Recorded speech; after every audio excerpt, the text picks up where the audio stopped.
importing such barbarous countries as South Africa and Zimbabwe.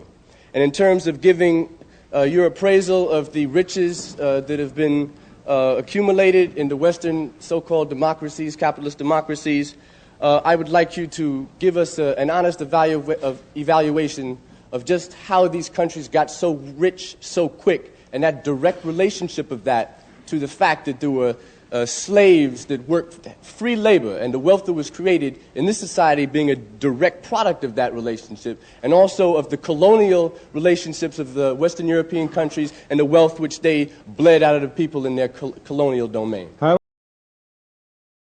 Is, of course, the organization whereby the capital is controlled.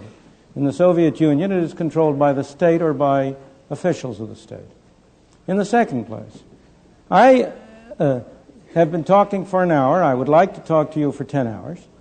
In a full discussion, I would certainly agree with you that capitalism is not a sufficient condition for freedom. It's a necessary condition for freedom. I never said that wherever you had capitalism, you had freedom.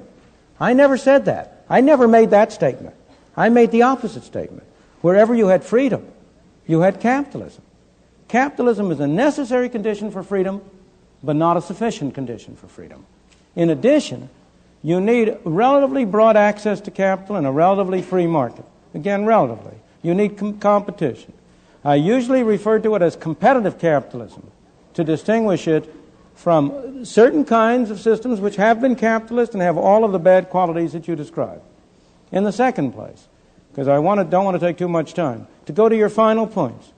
In the second place, it simply is not true that the enormous increase in the well-being of the free countries of the West arose out of slavery. Slavery was a blot on our escutcheon, there is no question. And of course, it was a disgrace to this country to have had slavery as long as it did. But if you take Britain, which did not have slavery, I'm going to go to the colonies, that's the next point. I'm trying to take one point at a time. The gentleman made two separate points. One had to do with slavery, and one had to do with colonies. Britain did not have slaves. Japan did not have slaves in the 100 years since the Meiji Restoration. Hong Kong today does not have slaves. And you ask yourself, if you want to know how people feel, ordinary people feel about different systems, you ask how they vote with their feet.